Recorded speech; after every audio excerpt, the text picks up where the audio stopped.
Okay, so with that, let's shift to tomorrow's game. And again, as we mentioned, Steve will be streaming this. Fanatics is our title sponsor. We're very excited to have them aboard, and there will be some giveaways for you. Pew pew. Name the thing for both of you that stands out. Like, I know the game stands out and it's exciting, but if there was one part of the game, Jesse, that you're looking at, you're sitting down to watch, that's like, this gets you the most excited, what is it?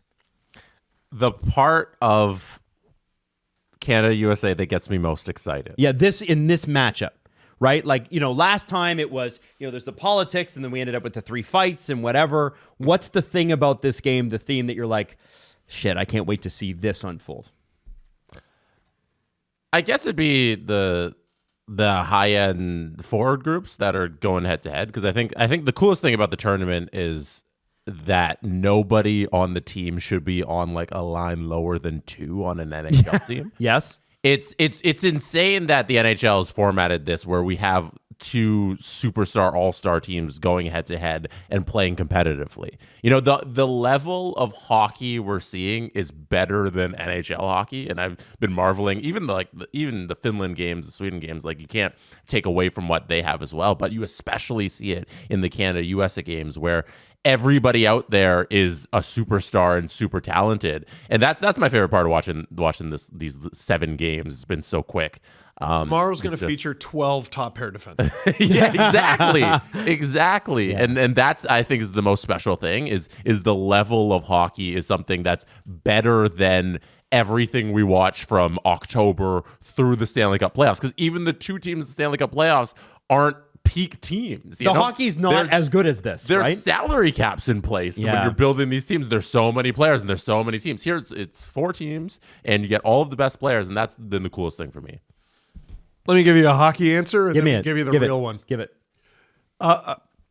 Team Canada has an unbelievable amount of winners. Guys who have won cups, plural. 15 on the roster? Yes. Stanley Cup champions. They've won a cup or cups, plural. If there is an intangible, if there is a real, true thing called the clutch gene, please, hockey gods, let it come out tomorrow, because that is the only one true provable advantage Canada has. The margins up front are razor thin. Margins in the back end are unpredictable and razor thin. Yeah, because Charlie McAvoy is not playing. Quinn Hughes is not available, but he's there.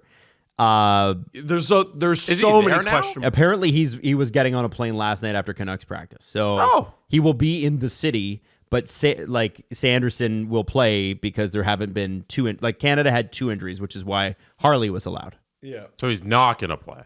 That's the word, unless he mysteriously slips on some ice and bruises something. There was a meme I saw yesterday. Sanderson, it's like, what, Jakes? Can you pretend that you're injured? There was a meme. It was Mike Sullivan. It just says Mike Sullivan driving Jake Sanderson to the rink.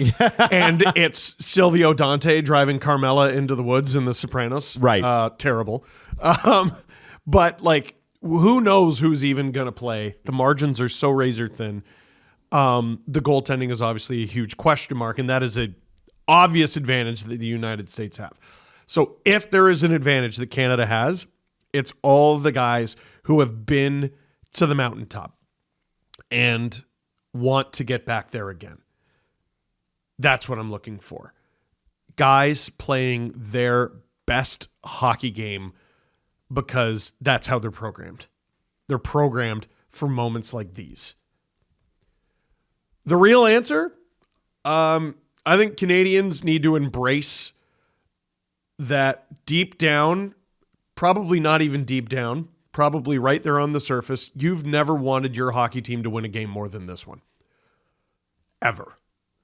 I've been vibrating for 48 hours, and I'm frankly angry I have to wait another day. I want to do this thing. I don't think I've ever wanted the Leafs to win a game this much. I haven't wanted the team that I'm cheering for to win a game this much since 2010 in Vancouver. And that game was more than a gold medal game. It was a matter of national pride. Sochi wasn't like that. Sochi was something different. Sochi was, as far as gold medal games go, regular for the men's program. Yeah, it was kind of a boring gold medal game. Yeah. It was, you were hyped for it. You wanted Canada to win, but it didn't mean what 2010 meant. Yeah. I think this means more to Canada than any hockey game has since at least 2010, maybe since 1972.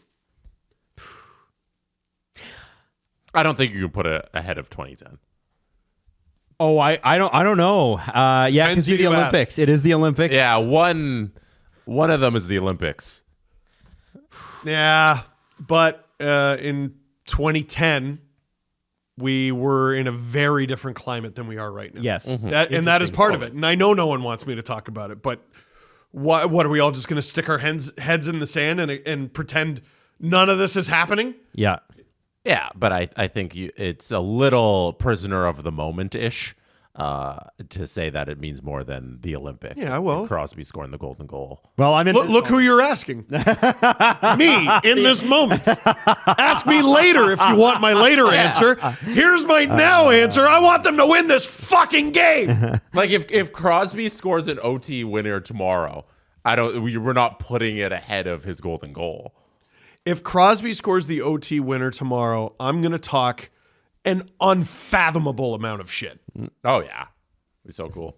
Yep. God, I hope he wins. But on career moments, I don't think we're ranking ahead of golden goal. The other thing if we're not going to know until we know. My my answer will not be as good as Steve's, but I am very excited for the goaltender matchup because I want Jordan Binnington to make me look like a fucking idiot. He's capable of big games. I know. I saw it. We watched the St. Louis Blues go all the way to the finals. He had a good season last year. I want him to embarrass me. I want to be embarrassed. Connor Hellebuck's capable of bad games. He is. I mean, Drew always says playoff Hellebuck, right? Because Drew watches a lot of Western Conference hockey. He's a Colorado Avalanche fan. Jesse, thoughts? Yeah, he was not good against Colorado last playoffs first round. It was terrible. So we'll see if that comes out. Maybe Nate can solve him, you know? Maybe. It feels weird rooting for Jordan Binnington, but you got to do it. It doesn't feel good, but we got to do it. Too. And to be honest, it feels weird rooting for Connor McDavid in the best way. Watching him, I'm like, holy crap, Oilers fans are lucky they get to cheer for this guy every night. I've never wanted Austin Matthews to lose a game so bad in my life. Yeah, there you go. Okay.